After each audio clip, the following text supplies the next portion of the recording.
Estamos en Cuba, estamos en los inicios de la obra, estos son los terrenos, hoy en la mañana se demarcó todo lo que se va a construir y tenemos la primera casa que ya estamos construyendo, se están vaciando los cimientos, tenemos gente trabajando, estamos ya con la casa marcada, tenemos material y ya empezamos la obra aquí en Cuba.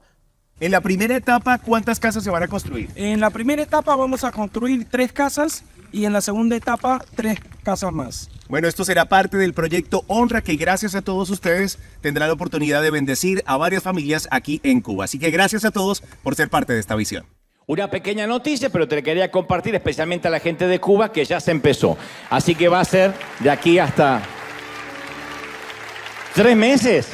Vamos a tener las casas a nuestro estilo, al estilo River, con calidad. Cuesta mucho conseguir los materiales, cuesta mucho amueblar, pero lo vamos a hacer y vamos a honrar, vamos a tomar de sorpresa. Ya los tenemos elegidos, ellos no lo saben y los vamos a sorprender y los vamos a honrar. Gente que está acostumbrada a vivir con lo mínimo, como te decía, un salario de un jubilado son $7, el equivalente a $7 al mes. De manera que vamos a hacerles que tengan un final de vida mucho mejor, ¿no? Darle una calidad de vida más lindo, así que eso te lo quería contar. Muy bien, en otro orden de cosas, llegamos anoche muy tarde desde el viernes, muy tarde desde Colombia, la querida Colombia, a quien les mandamos un saludo a todos los colombianos. Parce, ¿qué pasó? Fue maravilloso. Arrancamos, salimos acá el domingo a la noche, arrancamos el martes, nada más y nada menos que en Cali. Y a toda la gente de Cali amorosa, ahí tenemos algunas imágenes que te voy a mostrar de la gente haciendo fila desde muy temprano. Sold out había desde semanas anteriores, filas y filas para escuchar esta conferencia, donde obviamente es una conferencia evangelística. Son 2 horas y 15, 2 horas y 20, donde se habla de todo lo que tiene que ver con la vida, con la muerte, con la vejez, para finalmente terminar encontrándose con el Señor Jesucristo. Es una conferencia evangelística, la gente consigue los boletos apenas sale, es un fenómeno donde se venden en menos de 20 minutos a media hora se venden todos los boletos. Nos ha pasado desde que comenzamos en Puerto Rico, en Dominicana, en Costa Rica, en Buenos Aires, que se ha vendido en media hora. A veces en 1 hora ya no hay más boletos para ninguna de las funciones. Y van muchos, bueno, de gente de todos los estratos sociales, pero también empresarios, algunos artistas, muchos católicos, muchos que se identifican como tales, otros que no creen en nada, judíos ortodoxos. Y es impresionante cómo el Señor luego empieza a cambiar la atmósfera de un modo que todos nos aunamos en un mismo mensaje. Al otro día, después de terminar Cali, nos fuimos para Bogotá. Bogotá fue algo extraordinario porque este es el Movistar Arena de Bogotá, que también estaba completamente agotado, no cabía un alfiler.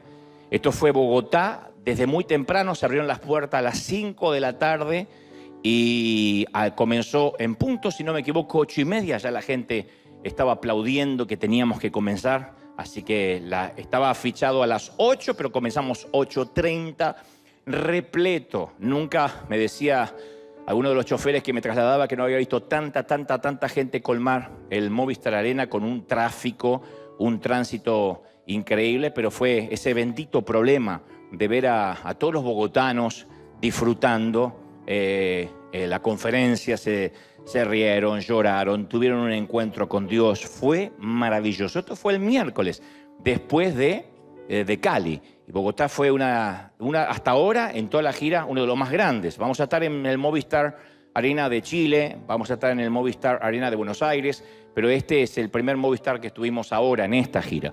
Y el jueves, con la poquita fuerza que le quedaba a este servidor, nos fuimos a Medellín. Medellín es donde cerramos esta parte de la gira. Decían, ¿por qué no viene a Barranquilla? ¿Por qué no sigue para Ibagué? Pero bueno, fuimos a Medellín, también estaba todo vendido, incluyendo gente, colombianos que sobrevendían boletos en la puerta. Llegamos y estaban algunos boletos. ¿Y eso qué? Y sobrevendían boletos. Y la gente iba y los pagaba para estar adelante. No sé cómo hacen ese negocio. Pero en fin, fue maravilloso la noche de Medellín, porque lo disfrutamos, porque también fue un clima extraordinario por la gente. Yo les quiero mandar un saludo a todos los colombianos que nos atendieron también. Es uno de los públicos más maravillosos que hemos tenido. Fue lindo, fue maravilloso. Y esa ya casi era la despedida, el otro día ya salíamos para acá para llegar a la madrugada. Y entonces, cortito, alguna de las opiniones de la gente que manda saludos. Esto es, en primera instancia, Medellín. Cali no hicimos video, pero también les mandamos un saludo enorme, pero la gente de Medellín, mira.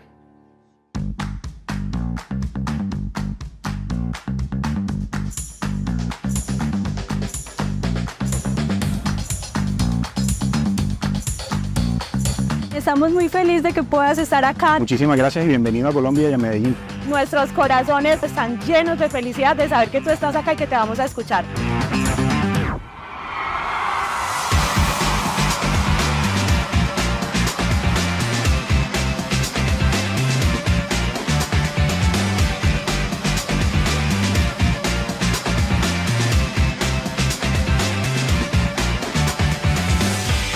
Después de manejar 12 horas, valieron cada segundo de este mensaje. Me llevo una gran experiencia, es un sueño de hace 4 años. Pues la experiencia del día de hoy me encantó. Realmente es un espectáculo escucharlo, nos llena mucho nuestro corazón. Es un regalo, es un privilegio. Dante, te amamos, recomendado. Le agradezco a Dante y invito a todas las personas para que puedan hacer esto masivo. A la gente de Cali un saludo enorme, a la gente de Medellín también. Digo a la de Cali porque no tenemos el video. Muy bien, ya estamos casi listos para recibir el mensaje de la palabra. ¿Estamos listos, sí o no? Antes no puedo dejar de pasar Bogotá, porque los bogotanos también nos atendieron re bien, fue espectacular. Esto es Presidente en Bogotá.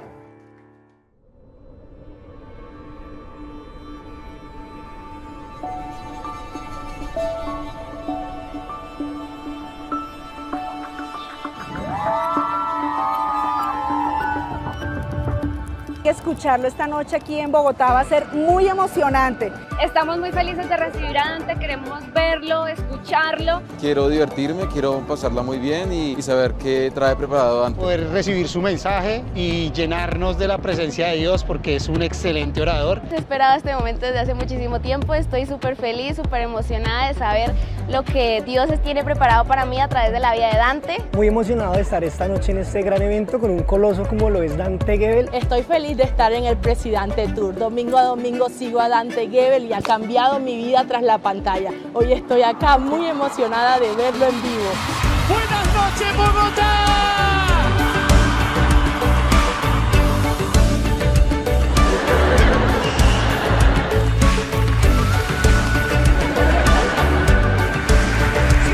Pero pienso que el momento más grande de tu vida es este momento, ahora, este latido del corazón. El más grande momento de tu vida es el ahora, ¿sí o no? Creo que todos los que salimos hoy aquí salimos con una nueva mirada a cambiar nuestras vidas.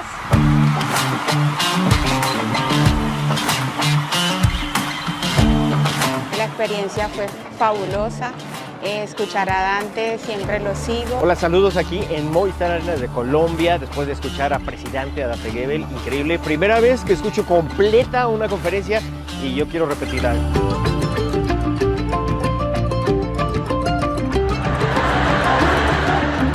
Era la última ilusión que tenía y se me cumplió realidad. Sin palabras, lo máximo. Creo que fue una experiencia auténtica, una experiencia que llega al corazón, de la cual podemos aprender a vivir la vida de una manera sana, con ilusión. Siento que es un hombre que inspira a seguir a Dios y a Jesús. Una experiencia inolvidable, Dante siempre ha sido un referente para mi vida. Entender cuál es mi propósito aquí y poder compartir en familia. Muchas gracias, Dante. Gracias por venir a Colombia. Te queremos mucho, muchas gracias. Para mí fue increíble, me encantó. Mil y mil gracias. Muy agradecido, muchas gracias. Gracias, Colombia, gracias, Bogotá. Que Dios le bendiga a todos. A todos los colombianos un saludo enorme. Fue maravilloso. Y es lindo ir a un país y que te reciban así, haya tanta expectativa y que uno pueda... La conferencia dura 2 horas 20, así que sería como 2 mensajes de acá los domingos pegados. Pero la gente va con ganas de reírse mucho, se seca alguna que otra lágrima, se ríe, llora y al final es impresionante lo que sentimos. Así que un saludo enorme. La próxima posta es el Radio City de Nueva York, Miami. Así que a todos gracias por estar y gracias, Iglesia, por orar por nuestra salud. Gracias por respaldarnos, por decir que Dios le dé fuerza al flaco que no se desmaye en ninguna parte y que pueda continuar. ¿Estamos listos para lo que Dios nos va a dar? ¿Sí o no? Muy bien. En primer lugar, no, dijo la nena, está bien, si no está lista, está perfecta, la esperamos. Eso es sinceridad, ¿ves? Dios permita que tengamos muchos miembros así. ¿Está listo? No, tengo ganas de irme.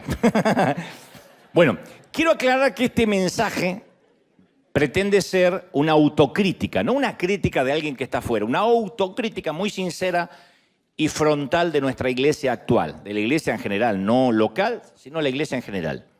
Y si no te dijera lo que creo Dios me dijo que te diga, sería atentar contra la legitimidad de mi llamado. Entonces uno tiene que decir lo que Dios nos hace sentir en el corazón. Muchas de las cosas que voy a decir ahora ya las mencioné en alguna otra ocasión. Algunos me dicen, ya dijiste eso, ya dijiste el otro. Sí, bendito sea el Señor que a veces nos refresca la mente, la memoria, el corazón, en especial en estos tiempos tan politizados en los cuales vivimos. Recibí la confirmación que este mensaje más que nunca había nacido en el corazón de Dios, tan solo al ver la reacción al publicar en las redes la fotografía de algunos políticos populares en la promoción de este mensaje. Le dije a nuestra gente de diseño, le dije, quiero que ponga los presidentes más populares, más conocidos. No dije si son buenos o malos. Los candidatos, los políticos que más ruido están haciendo. Y algunos se alegraron, otros escribieron epítetos, amenazas solapadas. La típica frase del tipo, faltó fulanito en la foto. Como dando por sentado que la foto, el conjunto de fotos reunía ciertas condiciones. No, yo puse políticos al azar. Otro dijo, ¿por qué mezclas a Menganito con Sultanito? No los tienes que mezclar, porque había varios allí. Estaba desde Obrador a Bukele, a Chávez, no a Chávez, a Maduro. Si pongo a Chávez tenemos un problema serio, porque el tipo no está, pero bueno, otros. Entonces es probable que muchos desconozcan que esto de mezclar iglesia y política es un fenómeno relativamente reciente. En las iglesias en las que crecí, yo suelo contar que desde nuestros púlpitos era algo inesperado mencionar algún tema de política, hacer militancia. Era una locura en la iglesia, cualquier cosa menos eso. Independientemente si estábamos bajo gobiernos militares, como nos pasó en una temporada en Argentina, o democráticos. Yo de niño recuerdo que como iglesia siempre estábamos muy distantes de lo que pasaba en el poder político. No teníamos la menor idea. Teníamos idea porque nos informábamos, pero no se mezclaban las cosas. Fue poco antes del 2000, según estuve investigando, poquito antes, esto data de menos de 23 años, que la grieta política, por alguna razón, se metió de lleno en nuestras congregaciones. Hubo un tiempo en que yo estaba leyendo los diferentes enfoques que la iglesia ha tenido con el poder secular a través de la historia. Uno de esos enfoques era Cristo contra la política. Yo lo tengo muy presente. Cuando la iglesia se negaba a hacer juramentos, cuando se negaba a la iglesia a cantar el himno nacional, esto ocurría hace muchos años, quitarse el sombrero ante las autoridades, lo cual enfurecía, ¿no? No querían servir en el ejército, no querían ser enlistados, menos en tiempos de guerra, y enfurecía a los gobiernos. Después el segundo enfoque era Cristo transforma la política. O sea, no era en contra, sino transformarla. Cuando la iglesia trataba de que el gobierno piense igual que la iglesia, que tenga los mismos valores cristianos, y se esforzaban para que eso sea posible. Era una tarea, obviamente, totalmente imposible, pero por lo menos se esforzaban. Después el tercer enfoque era Cristo junto a la política, que es básicamente cómo se compone lo que se llama el sincretismo, que es la mezcla. Cuando el gobierno se entreteje y se mezcla sutilmente con el reino de Dios, y eso es muy peligroso. Y por último, el cuarto enfoque era Cristo por encima de la política, refiriéndose a los tiempos en que la realeza y el poder se arrodillaban ante Dios y no al revés. Entonces la pregunta que hoy quisiera hacer y que creo que nos compete y ahora van a ver por qué, si existe una manera de relacionarnos los cristianos con la política, con lo que pasa en los sillones presidenciales, en este caso en la Casa Blanca, en especial en una democracia donde todos tenemos derecho a expresarnos. Pero ¿deberíamos poner nuestro enfoque, nuestras energías en el reino de Dios? ¿O deberíamos trabajar activamente para transformar nuestros gobiernos terrenales? Esa es la gran pregunta. ¿Servimos a Dios y nos olvidamos de los gobiernos o trabajamos para que a ver si los gobernantes cambian? Y si escogiéramos transformar los gobiernos, ¿podemos hacerlo de una manera que no nos polarice, que no asfixie nuestro mensaje de amor, nuestro mensaje de gracia? ¿Podemos hacerlo sin llenarnos de odio, sin hablar necesariamente de Trump o de Biden o de los republicanos, de los demócratas o del partido que sea en cada país? ¿Podemos defender nuestros valores sin insultar, sin denigrar a los que están en la vereda opuesta? Dicho esto, yo te quiero hacer algo de historia, refrescar un poco la memoria en lo que a mí respecta. Cuando este servidor era pequeño, no hace mucho, muy poquito, cada domingo nos predicaban que la batalla del Armagedón era inminente. Aprendí que los 10 miembros del mercado común europeo cumplían la profecía de la bestia con los 10 cuernos. Porque uno decían, ¿quién es la bestia? ¿La suegra? No, es el mercado común europeo. Son 10 miembros, son 10 cuernos. Aprendí que nos iban a sellar la frente con la marca de la bestia e íbamos a quedar inscriptos en una computadora inmensa. Eso decían, apodada la bestia, que estaba situada en algún lugar de Bruselas, Bélgica. Antes que existieran las laptops, antes que existieran los celulares, decían, va a haber una computadora que ocupa una manzana entera. Y ahí van a estar inscriptos todos, antes que tuviéramos número de seguro social, antes de que todo el mundo supiera nuestra ubicación por el celular. La guerra nuclear iba a estallar, Jesús iba a regresar mucho antes del 2000. Con el tiempo el mercado común, que ahora es la Unión Europea, amplió el número de miembros y dejó de tener 10 cuernos. La Unión Soviética se debilitó, los probables anticristos fueron cambiando. Yo crecí atemorizado y a la vez muy esperanzado de que de un momento a otro Cristo nos iba a arrebatar. Y me acuerdo que durante la guerra del Golfo, a Saddam Hussein se lo vio como el anticristo. Decíamos, ese es el anticristo que va a desencadenar el apocalipsis. Después lo terminaron ahorcando al tipo, desapareció el anticristo. Luego el candidato del diablo fue cambiando. Eso se predicaba en mi congregación. Bin Laden, a Jeff Bezos, de Juan Pablo II a Bill Gates, que iba a digitar el destino del planeta desde Silicon Valley, de Barack Obama a Ted Turner, de la CNN. Y por esa lista negra pasaron Hitler, Mussolini, Franco, Lenin, Castro, Pinochet, Chávez y hasta Mikhail Gorbachev. Y los cristianos pasamos por un ciclo de temor, de desencanto, porque el fin del mundo nunca llegaba y ese nuevo reino tampoco. Y exactamente lo mismo vivían los judíos del primer siglo. Ellos esperaban un Mesías para liberarlos del terror de Roma, que era el gobierno invasor. Y aparece Jesús y proclama la frase tan esperada. Jesús dice, el reino de Dios se ha acercado a ustedes. Que era como decir, la nueva república ha llegado, el nuevo imperio. Entonces cada vez que Jesús utilizaba la palabra reino, los judíos se alborotaban de alegría. La nación iba a ser conquistada, porque creían que Jesús era una suerte de Che Guevara. Entonces, cerca de Jesús se mantenían unos guerrilleros, que eran los celotes, listos para pelear contra Roma, pero para su frustración, la señal para empezar esa revuelta nunca llegó. Y con el paso del tiempo, la conducta de Jesús fue desengañando a todos los que buscaban un líder según el molde tradicional. Pero Jesús hablaba de una clase diferente de reino. Y estos tipos deseaban un reino visible, algo que se pudiera ver, alguien que derroque a César. Ellos querían comida en la mesa, planes sociales del Estado, abundancia de empleos, cero inflación, buenos créditos, buenos sindicatos reguladores. Y Jesús anunció un reino que significaba negarse a sí mismo, tomar la cruz e incluso amar a los captores, amar a los enemigos. Los tipos tenían un ataque de caspa, no lo podían creer. Y las expectativas de la muchedumbre se fueron desmoronando. Entonces la palabra reino significaba una cosa para Jesús y otra totalmente diferente para la multitud. Jesús fue rechazado, entre otras cosas, porque no satisfizo la imagen nacional de cómo debería ser un Mesías. Jesús resultó un pésimo candidato presidencial para los judíos. No era lo que esperaban. Que es lo mismo que pasa cuando algunos creen que el evangelio es una póliza para ser prósperos, para ser exitosos. Aquellos que dicen, voy a empezar a la iglesia para que me vaya bien en mi negocio. Dios dice que nos va a bendecir, pero no es una condición sine qua non como quien entra al casino y le aparecen las 3 frutillitas a la vez o las 3 cerecitas y ganó en la máquina tragamonedas.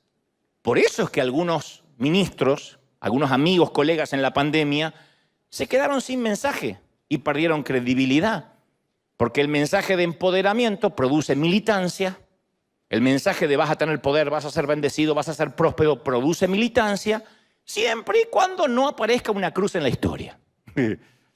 Cuando aparece una cruz, disfrazada de malos gobiernos, de desempleo, de algún virus, de alguna suegra vitalicia que se queda a dormir en tu casa, algunos cristianos se sienten timados, estafados. Se sienten que deben abandonar la fe y la abandonan a centímetros de la cruz. Hay un montón de gente que apenas empiezan los problemas dice, no, entonces ¿para qué ir a la iglesia? Pensaban que venir a la iglesia era venir a Disneyland. Y cuando aparece la primera cruz, el primer problema, la primera tormenta, como hablábamos el domingo pasado, abandonan la fe a centímetros de la cruz.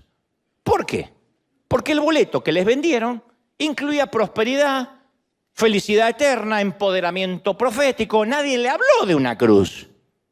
Nadie le habló de negarse a sí mismo, de que esto significaba tener problemas. Por eso la pandemia hizo que muchos se divorciaran de la fe. Es impresionante ver en nuestra América Latina gente que no se congrega más después del 2020. Y no necesariamente porque ahora miran por Zoom. No, porque descubrieron de que no tenía sentido seguir a la iglesia. ¿Por qué? Si al final un tío mío se murió de COVID. ¿Por qué voy a seguir yendo a la iglesia si me vale mal financieramente? Como veían a la iglesia como si fuera un multinivel, como si fuera Amway o Herbalife o quien sea, cuando le falló el producto dijeron, no es lo que me vendieron. Y fueron al reclamo de clientes. Yo pensé que iba a vivir en victoria todo el tiempo, pensé que nadie se me iba a morir por tener a Cristo. ¿Cómo que no? Si el Señor prometió en el mundo tendréis aflicción. Ahora bien, ¿qué quiso decir Jesús con el reino de Dios? Cuando dijo, se ha acercado el reino. Él dijo que es como el sembrador que sale a sembrar. Que algunas semillas caen en terreno pedregoso, otras se la comen los pájaros, otras sofocadas por la maleza. Jesús estaba indicando que el reino de Dios, la iglesia, coexiste con el mal. Mensaje que sin duda no agradó a las intenciones patrióticas judías de rebelarse.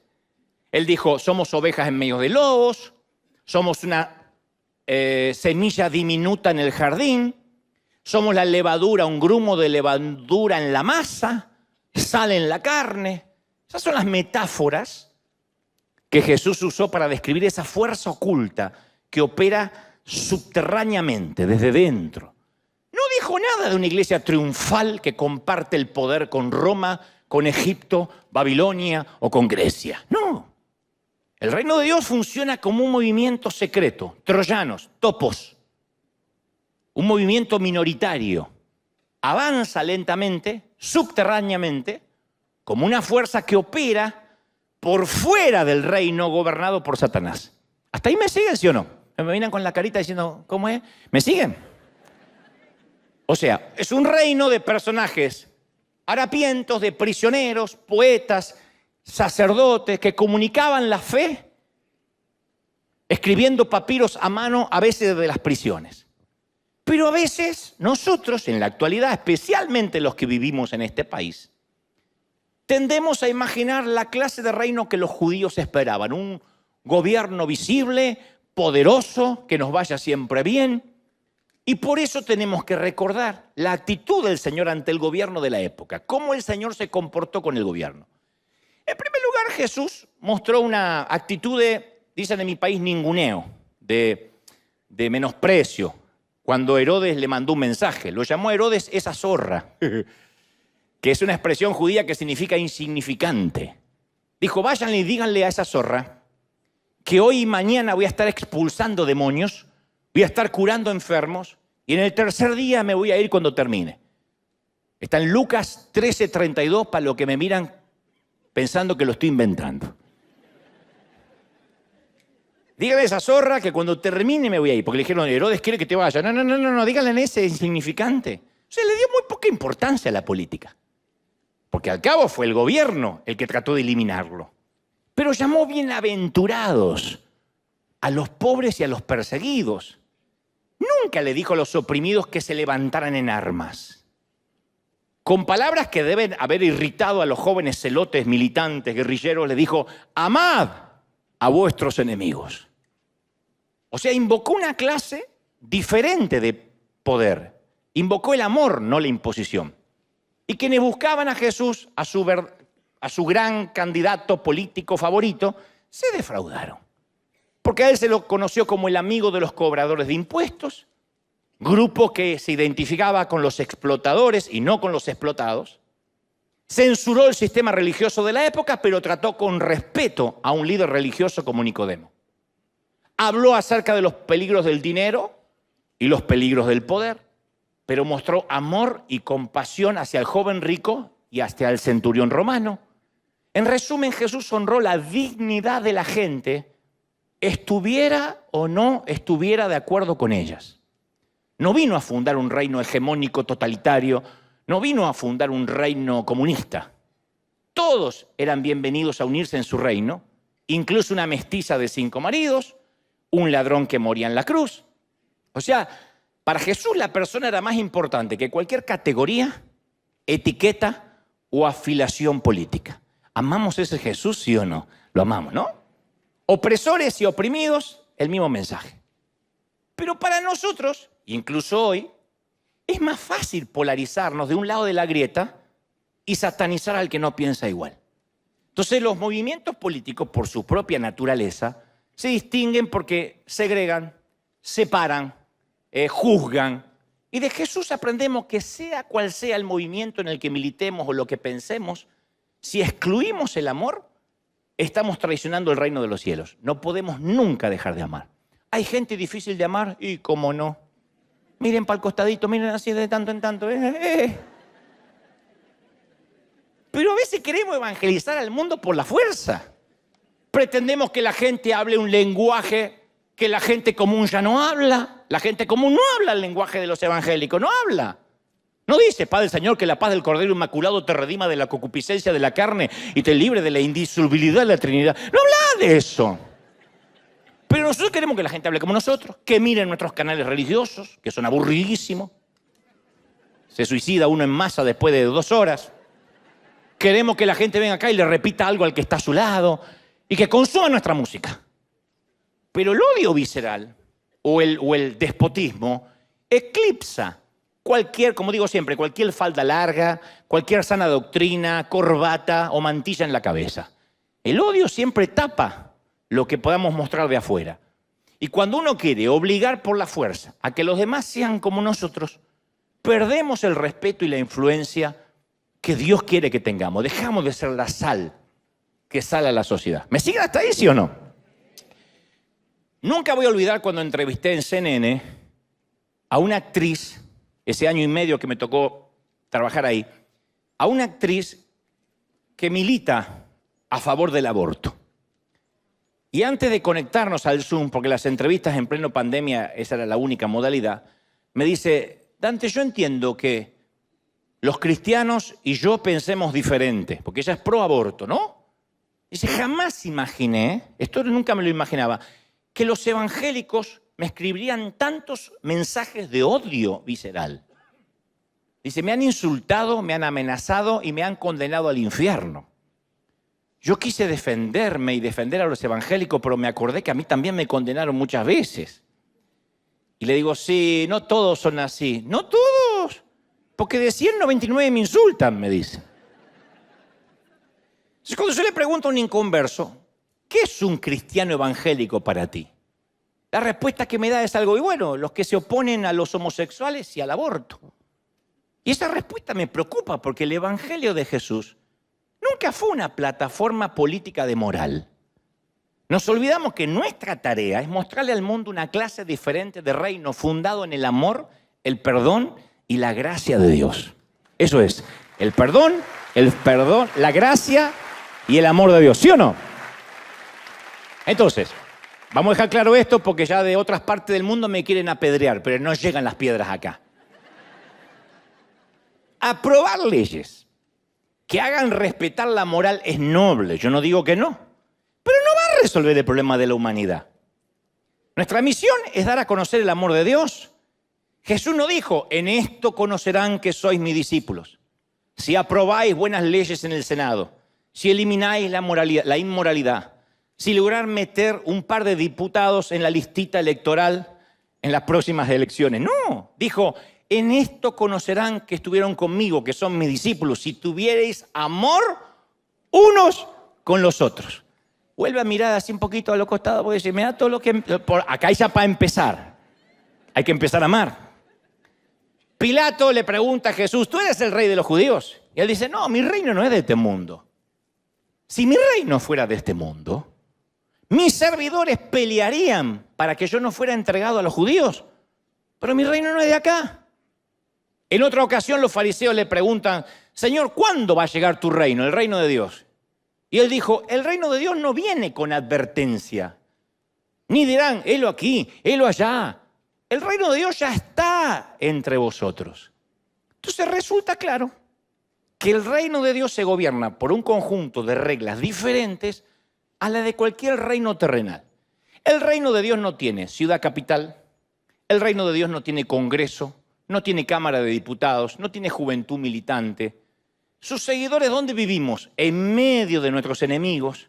No estamos separados por un muro, por una valla. Quienes seguimos a Jesús tenemos ciudadanía doble. Vivimos en un reino externo de nacionalidad y simultáneamente pertenecemos al reino de Dios. ¿Tenemos ciudadanía doble, sí o no?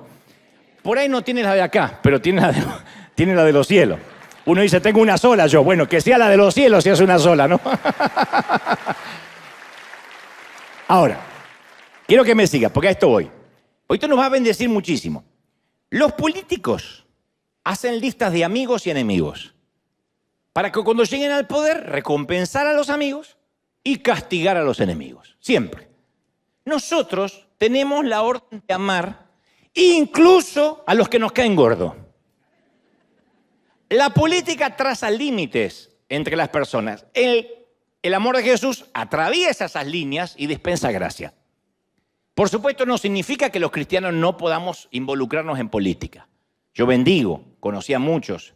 Ahora me fue a ver la señora alcalde a Medellín. A veces me encuentro con gobernadores. Me fue a buscar hace poco el presidente, me invitó el presidente de Guatemala, el saliente, a quien le mando un saludo que no pude ir porque estaba preparándome y alistándome. Yo tengo relaciones con los políticos y no digo está mal, pero significa que cuando uno se mete a militar en algo o a defender algo, no debe permitir que las reglas del poder desplacen el mandato de amar.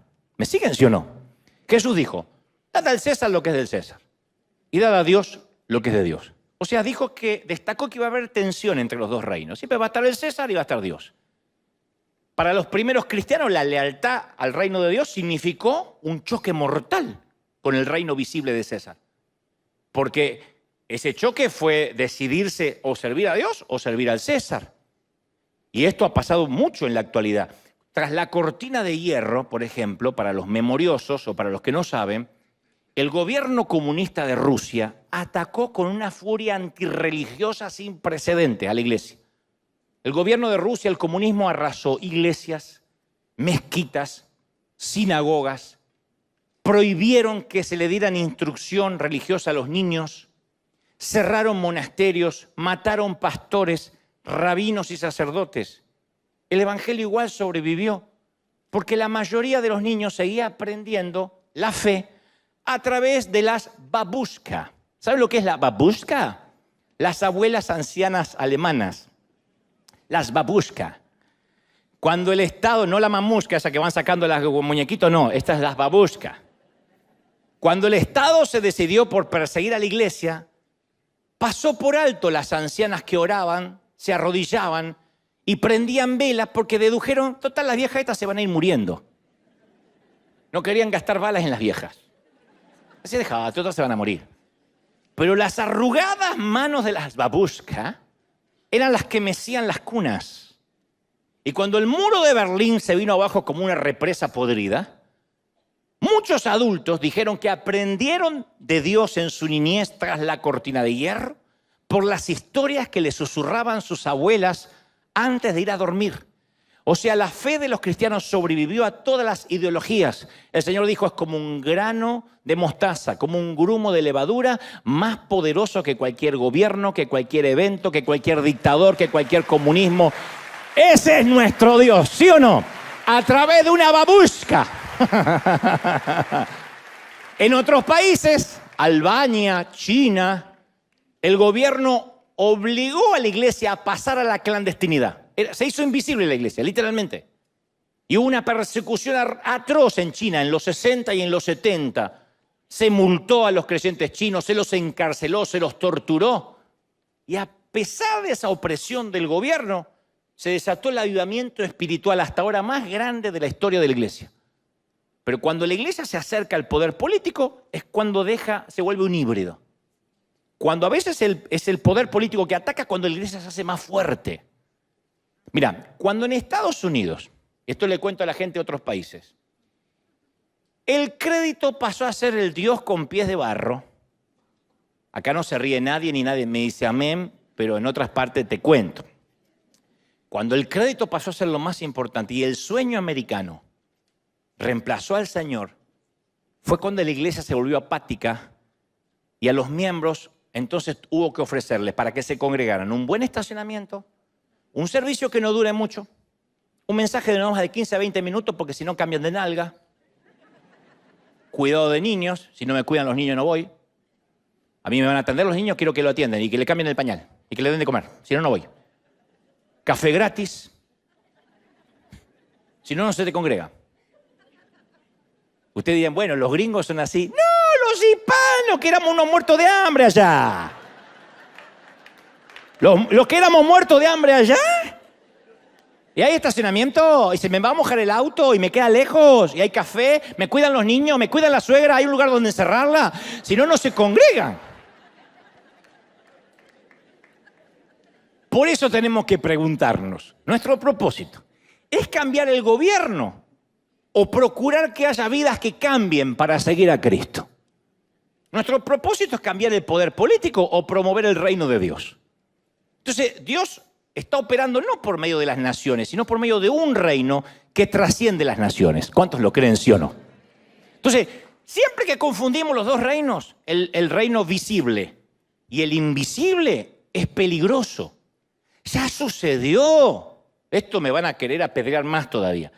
Pero ya sucedió drásticamente en la Alemania nazi, donde los evangélicos fueron atraídos por la promesa de Hitler de que iba a restaurar la moral en el gobierno y la sociedad. Él dijo que iba a evangelizar Alemania. Yo no estoy comparando a los políticos populistas con el Führer alemán, pero no podemos olvidar la historia porque si la olvidamos estamos condenados a repetirla. Entonces, al principio en Alemania, muchos líderes cristianos, pastores, agradecían a Dios porque Dios había levantado en el Führer a un hombre santo, de buena familia, de una sola mujer, buen padre, que se haría cargo de que la nación se volviera a Dios. Para cuando se dieron cuenta, la iglesia había sido timada y seducida por el régimen de Hitler. Entonces, ¿cómo es que los evangélicos, afirmando que decimos que escuchamos a Dios, no podemos a veces ver la verdadera naturaleza de los regímenes anticristianos? ¿Cómo es que enseguida nos seducen? Y yo creo que la razón es simple: la gracia cede el lugar al poder. Entonces los intentos de este mundo por crear sociedades cristianas perfectas siempre se convierten en regímenes de terror. Nunca Dios va a poner un tipo en el gobierno para que se evangelice la nación, porque Dios dijo que así no va a funcionar. Perdón. Perdón por decir lo que está en la Biblia, perdón. Perdón por a tu candidato, perdón. Pero cuando la iglesia trata de unirse al Estado, tiende a ejercer el poder en lugar de dispensar gracia. Cuando la iglesia cree que tiene que fijar las reglas para la sociedad, se vuelve fundamentalista. Siempre que hay un proyecto de hacer descender el cielo a la tierra, tiene por resultado que hacemos subir el infierno a la tierra. Entonces, mientras más cómoda está la iglesia con el gobierno, más híbrido va a ser nuestro mensaje. Es así. Me sorprende la polarización de evangélicos en América diciendo, no, tal candidato es el hombre de Dios. Pero iglesias divididas. Acá no pasa, gracias a Dios.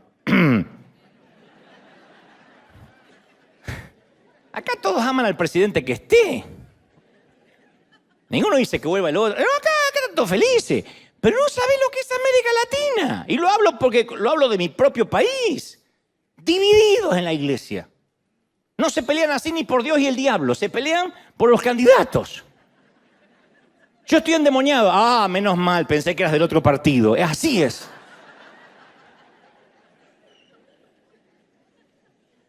Ahora, por derecho democrático, vamos a dejar claro algo. Podemos elegir nuestra preferencia electoral, claro que sí. Pero no soñemos con una reforma moral, porque va en contra de las Escrituras. ¿De verdad pensamos que porque un presidente recibe a un grupo de pastores en la casa de gobierno o oren alrededor de él, va a santificar la nación o va a impulsar leyes más justas? No va a pasar. Ahora te lo voy a demostrar, la Biblia dice que no va a pasar. Yo sé que se están decepcionando todos, pero no va a pasar. En Argentina tuvimos candidatos corruptos que mencionaban versículos bíblicos en los discursos de campaña. Y le regalábamos Biblia. Y más corrupto que Satanás, diría Gigi Ávila. Pero con Biblia. Entonces no podemos pensar ser tan ingenuos en que no, estamos esperando que suba al gobierno un Salvador o un Mesías a evangelizar la nación. Imagínate que nos situamos en la época de Jesús. No me imagino a la iglesia debatiendo, Tiberio, Octavio o Julio César. ¿Quién será el hombre de Dios para el imperio? O Jesús proponiendo a los discípulos para ocupar el Congreso de Roma. ¿Y si lo ponemos a Judas Tadeo para reemplazar a Pilato? Vamos a votar por Judas Tadeo. ¿Qué te parece? ¿Lo ponemos a Judas? El tipo es traidor, pero sirve para político. No, la política de Roma no tenía nada que ver con el reino de Dios. Entonces, o ponemos la energía en cristianizar los gobiernos, o ser el reino de Dios en un mundo cada vez más hostil. Pero siempre la política nos seduce para que hagamos un trueque de gracia por poder. Tentación que la iglesia a veces no puede resistir. Y nos olvidamos que la Biblia dice que el mundo no va a mejorar y Dios no va a poner candidatos divinos en el poder. Habrá bueno, habrá malo, habrá algunos mejores que los otros, pero no es que Dios lo va a poner y entonces va a haber muchas iglesias y los pastores van a salir a celebrar, porque la Biblia no dice eso, todo lo contrario. La Biblia dice que todos los días el mundo se va a ir deslizando por una pendiente moral resbaladiza. Cada vez Netflix va a estar peor, cada vez la nueva normalidad va a ser más normal, cada vez se va a levantar alguien y va a decir, hoy me siento de otro sexo, así que trátenme como me siento hoy, y va a entrar al baño que se le ocurra, aunque sea un bruto tipo marinero tatuado, va a decir, hoy me siento dama, y lo tenés que dejar entrar porque si no al tipo lo discriminas. Se va a poner las cosas peor. Es así. No va a mejorar. No, es que estamos orando para que se pongan las cosas no van a mejorar. Oiréis de guerra, palabras de Jesús, porque me están mirando, ¿cómo que no va a mejorar? ¿Cómo que no va a mejorar? Y sí, Jesús dijo, oiréis de guerra. Y si no hay guerra, ¿qué va a haber? Rumores de guerra. No os turbéis, porque es necesario que esto acontezca. Cuando estas cosas se pongan feas y empiecen a suceder, no dijo, vayan y protesten en la plaza, dijo, erguíos, levantad la cabeza, porque se acerca vuestra redención. ¡Aleluya! ¿Sí o no? Entonces,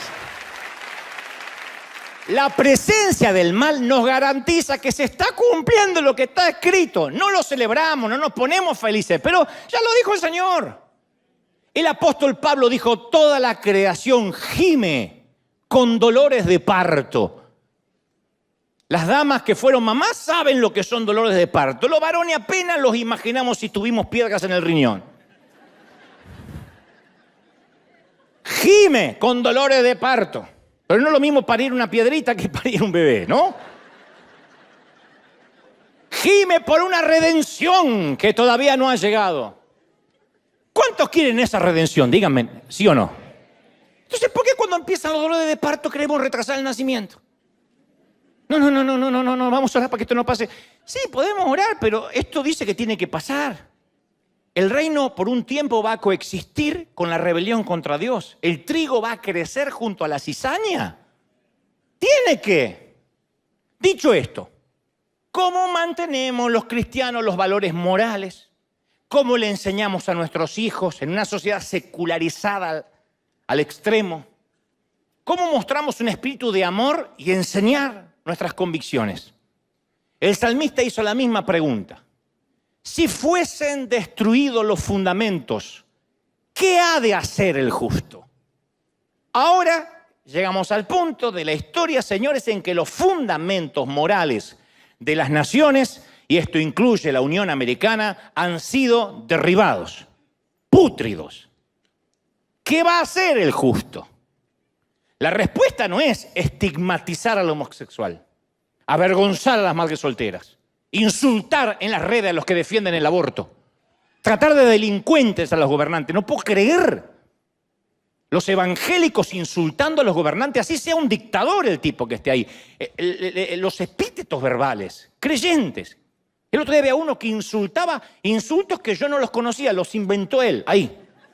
Y digo, ¿quién es este? Entro y era apóstol de la iglesia redimida de no sé qué cuerno. ¡Un apóstol! ¡Qué boquita, apóstol! Entonces, a veces tengo la sensación que algunos cristianos piensan, no, el avivamiento va a venir cuando metamos muchas leyes en el Congreso, ahí la nación va a dar un giro de 180 grados. ¿De verdad? ¿De verdad pensamos que para tener un avivamiento espiritual necesitamos una reforma legislativa? Mirando la historia de la iglesia, ¿no es exactamente al revés? Jesús atrajo a los personajes más desagradables, a los parias morales. Vino a buscar a los pecadores, no a los justos. Sino, ¿por qué no se dedicó a cambiar el imperio? ¿Por qué no hizo milagros en el Coliseo romano? ¿Por qué no se fue a hacer milagros a los panteones de Grecia para que el gobierno le financiara la campaña evangelística? ¿Por qué no le hizo 2 o 3 milagritos a César para que le pagara el ministerio? Entonces el apóstol Pablo habló mucho de la inmoralidad de los miembros de la iglesia, pero nunca habló de la inmoralidad pagana. O sea, no hizo una cruzada contra lo que pasaba en Roma. Muchas veces Pablo arremetió contra la iglesia, dijo, hay un adúltero, hay alguien que está en pecado, pero nunca habló de la esclavitud de Roma, de la idolatría, de las orgías que cometían los romanos, de los asesinatos de bebés, que ofendían a los cristianos tanto como hoy la sociedad secular nos ofende a nosotros. Las mujeres de Roma abandonaban sus hijitos en los caminos para que lo devoraran las aves de rapiña. Si era una nena y estaban esperando un varón, abandonaban la bebé ahí. Si era un poquito defectuoso el nene, lo tiraban. Tenían permiso para arrojarlo en los caminos para que se lo coman las aves. Y tanto romanos como griegos tenían por costumbre usar muchachos menores de edad como sus esclavos sexuales. Tanto los romanos como los griegos.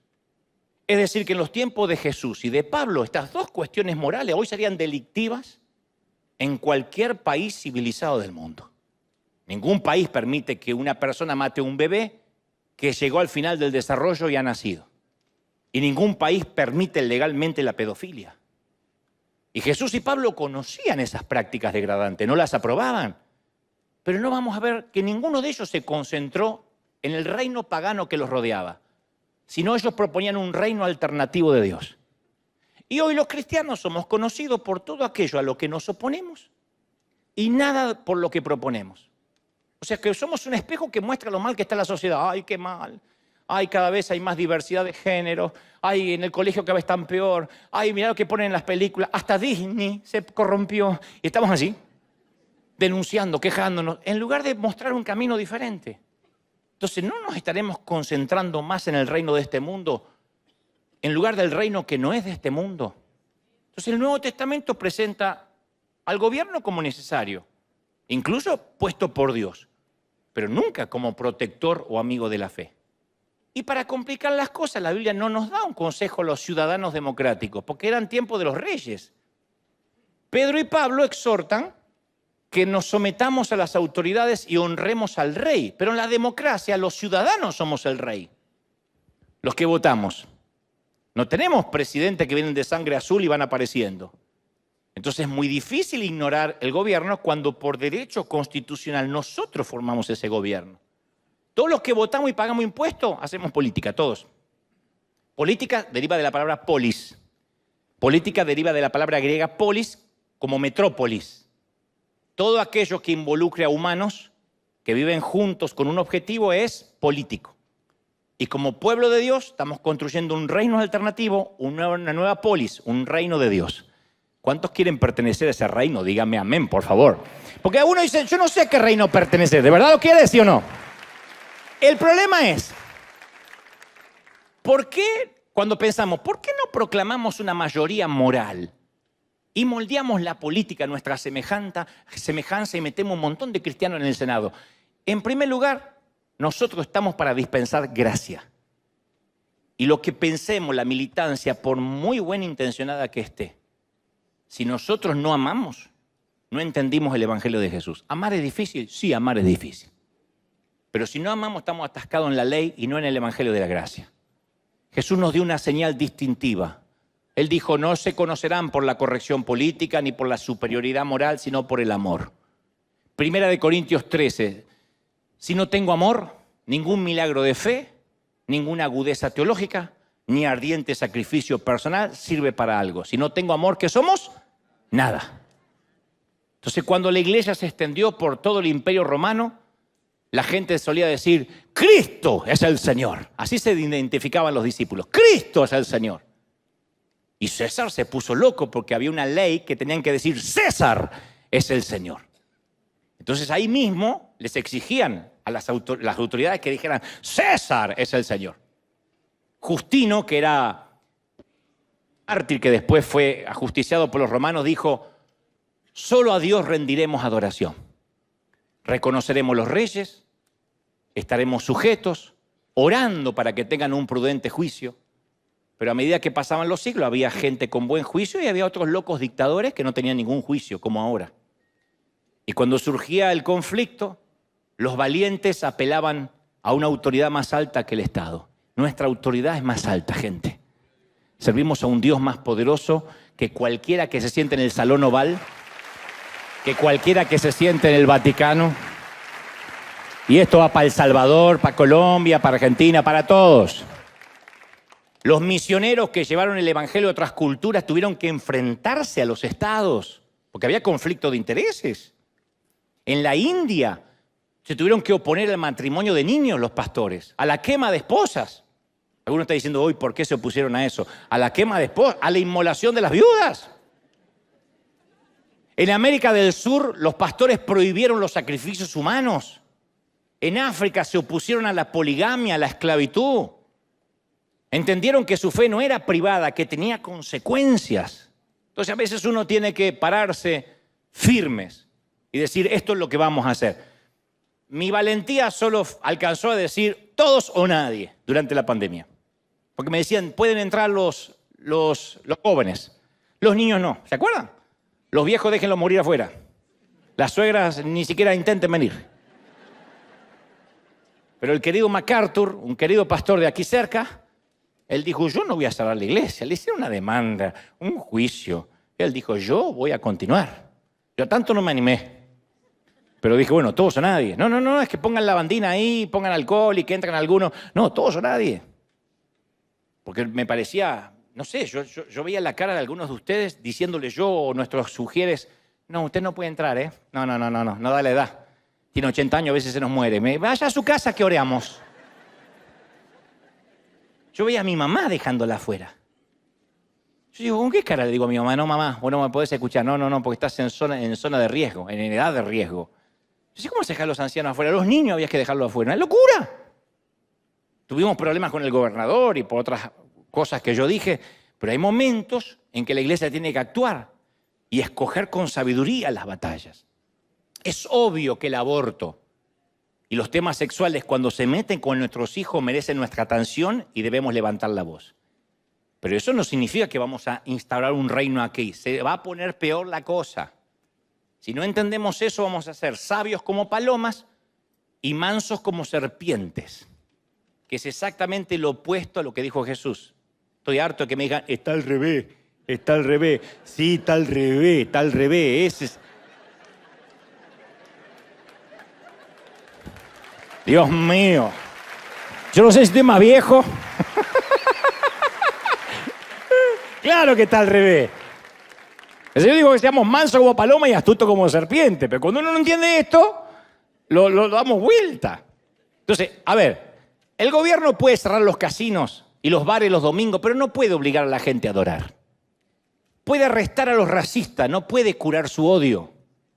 El gobierno puede hacer leyes que sea más difícil el divorcio, no los puede obligar a amarse a los cónyuges. Les puede otorgar subsidios a los pobres, pero no pueden hacer que los ricos muestren compasión. Puede prohibir el adulterio el gobierno, pero no la lujuria. Puede condenar el robo, pero no la codicia. Puede favorecer la moral, pero no la santidad.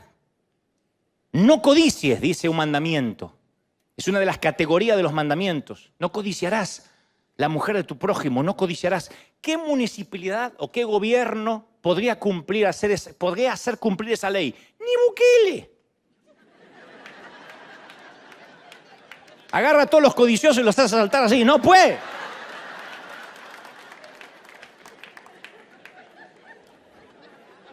A menos que estén tatuados. Si no, no puede.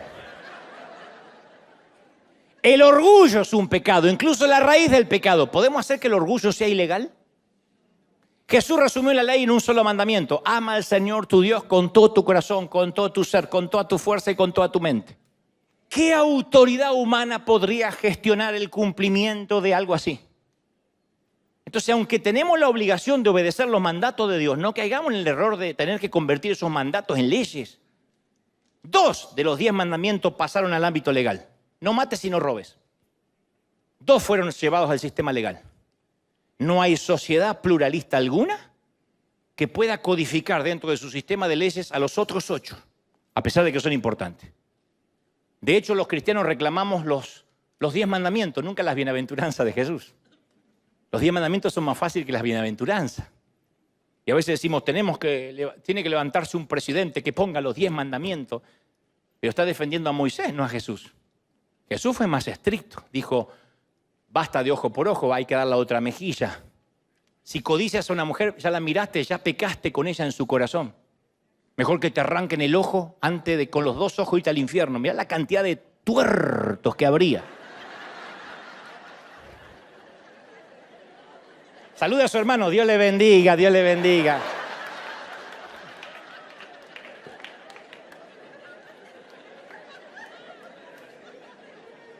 ¿Y de ciegos? Ni te cuento.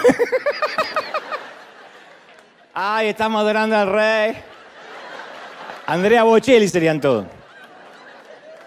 Yo jamás escuché a un cristiano que les exija al gobierno, reclamen el sermón del monte, ¿no?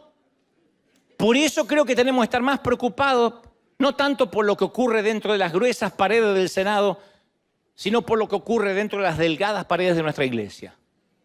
La espiritualidad de nuestros países no va a descender de la cumbre del poder. Pretender que Fernández, Piñera, Petro, Quesada, no son jugadores de fútbol, son Díaz-Canel, Lasso, Bukele, Arévalo, Xiomara Castro, Obrador, Ortega, Cohen, Benítez, Boluarte, Medina, Lacalle Pou, Biden o Maduro llenen el poder legislativo de moral o de santidad, es un sueño de fantasía. Y conste que nombro a los que están en el poder, no a los que están en carrera, que son muchos más. Y no me vengan con la frase, ay, no pongas a fulanito en la misma lista que menganito. Todos, buenos, malos o regulares, son apenas políticos. Y yo no estoy haciendo un juicio de valores de nadie. Solo digo que no pretendamos que sean ellos quienes evangelicen y transformen a nuestra América. ¿Qué le vamos a pedir? ¿A Obrador que se ponga a predicar? Bastante con los discursos que da.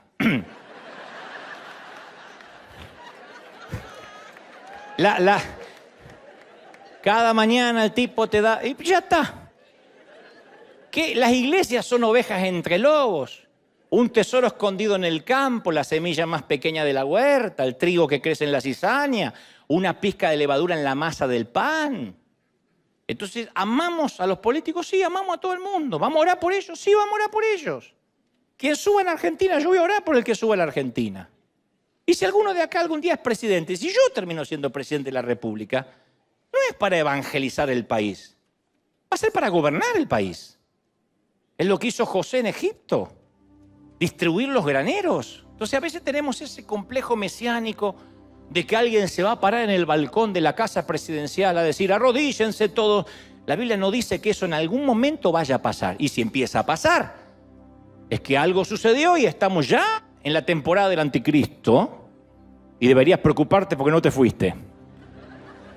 Pero no va a pasar.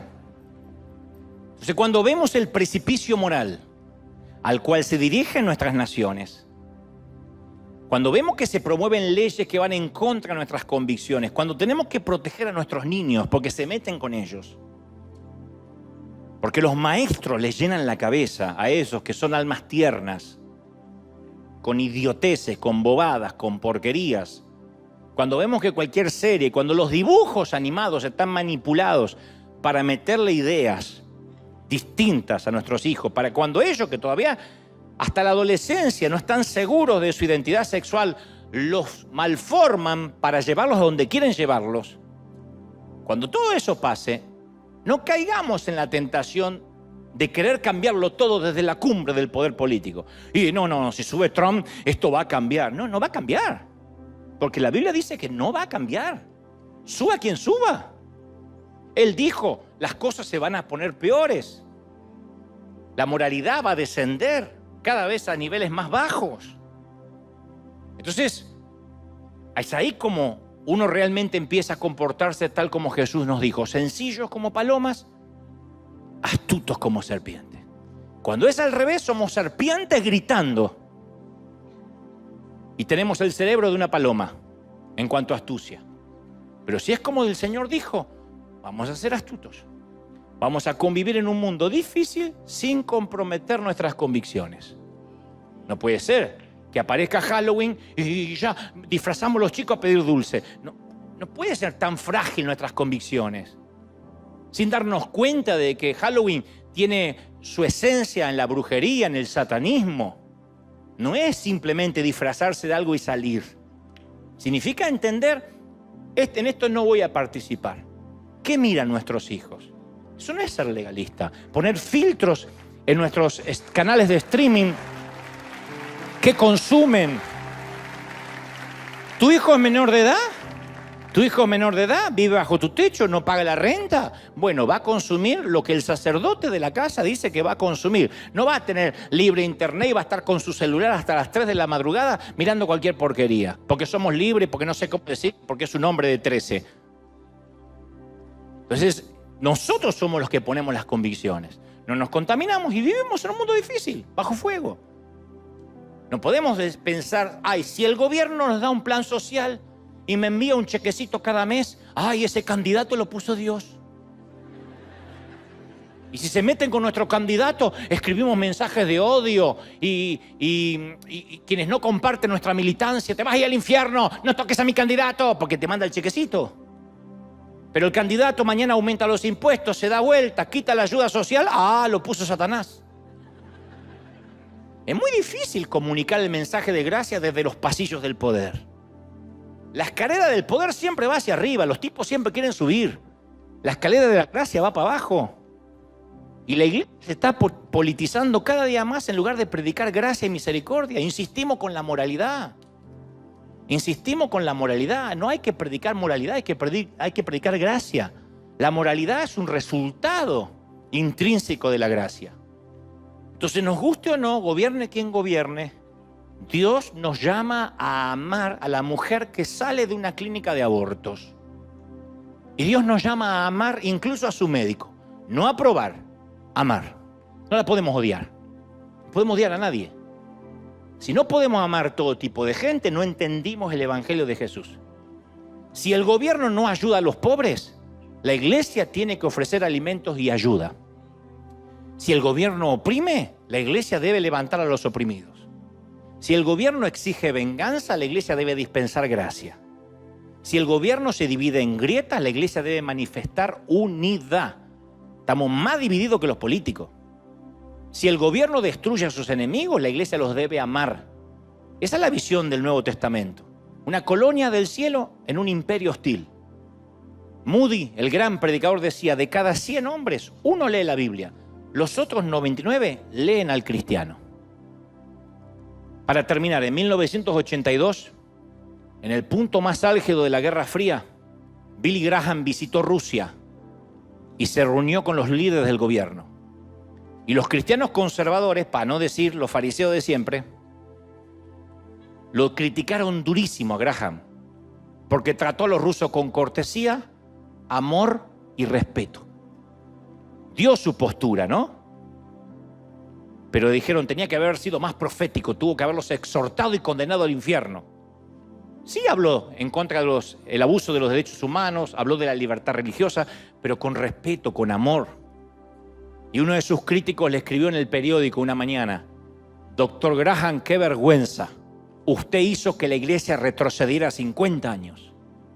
Y Graham escribió al día siguiente, es cierto, me siento profundamente avergonzado. La idea es esforzarme mucho más y lograr que retroceda 2000 años y se parezca a la iglesia que Jesús tenía en mente. Tiene que retroceder más. ¿Adherimos esas palabras, sí o no? Recibimos un poder más alto que Roma. Una sola frase, en esto conocerán que sois mis discípulos, que os améis los unos a nosotros, que nos vean a River como dispensadores de gracia y no dispensadores de culpa. El acto más subversivo que puede realizar la iglesia hoy, el movimiento político más fuerte que podamos hacer, es obedecer el mandamiento de amarnos unos a otros. No hay nada más subversivo que eso. Amémonos de tal manera que el mundo caiga a los pies de Cristo al ver la gracia y el perdón en un mundo que solo vive pidiendo justicia. Amémonos, salgamos, ayudemos, sembremos. Esto es iglesia, este es nuestro Dios. Un grumo de levadura. Alguien tiene que decir amén. ¡Celebra al Rey de Reyes! ¡Aleluya! Vamos a dar un aplauso grande al Señor y dile, Señor, ese es nuestro reino. Ese es nuestro reino.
will keep. Neon lights and city dreams, dancing lights and silent screams, holding tight, not letting go. In the night our love will show. Echoes of love, loud and clear. In my heart you're always near. Feel the beat of our desire, burning love like endless fire.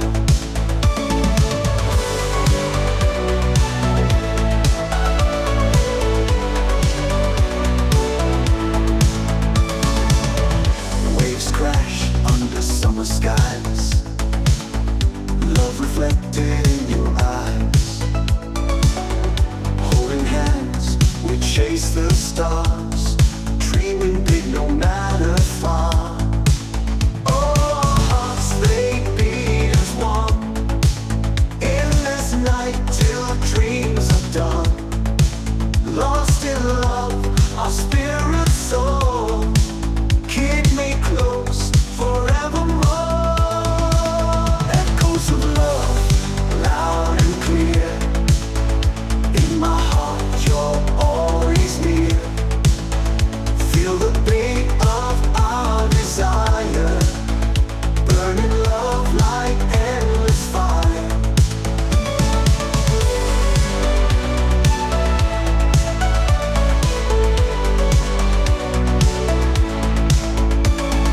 When dawn's light, we find our way. Love's first light will guide the day. Through the night, we found our truth. In the dawn, our love's relentless youth. Echoes of love, loud and clear. In my heart, you're always near. Feel the beat of our desire, burning love like endless fire. As the night gives way to day, our love will find its way. Hand in hand, we'll walk the earth. Echoes of our endless birth.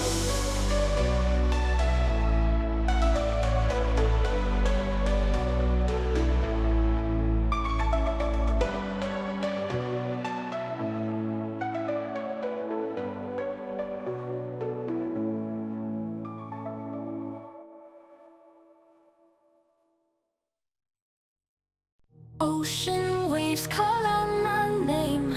Hyenas laugh, it's all a game. Zebras run in stripes, they play, adventuring the sea today.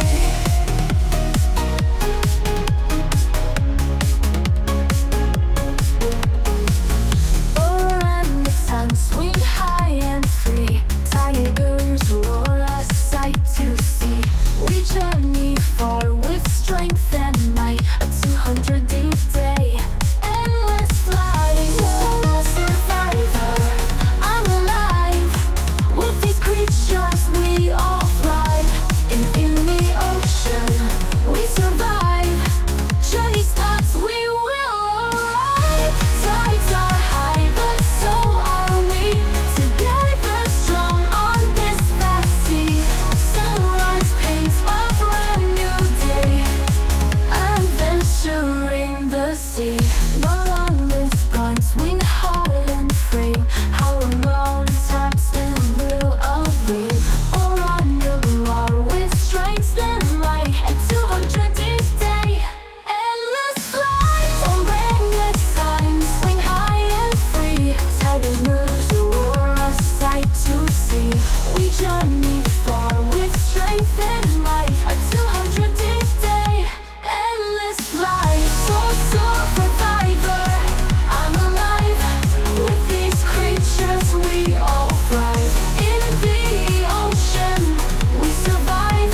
creatures, we all thrive. In the ocean we survive. Journey starts, we will arrive. Tides are high, but so are we. With these creatures, we all thrive. Journey still alive. We will arrive. Journey starts, we will arrive. We will arrive.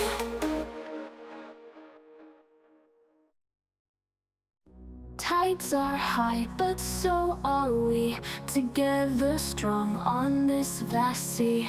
Sunrise paints a brand new day. Waves crash loud, the wilds display. Bond with nature, love and trust. It's just us, yeah, it's just us.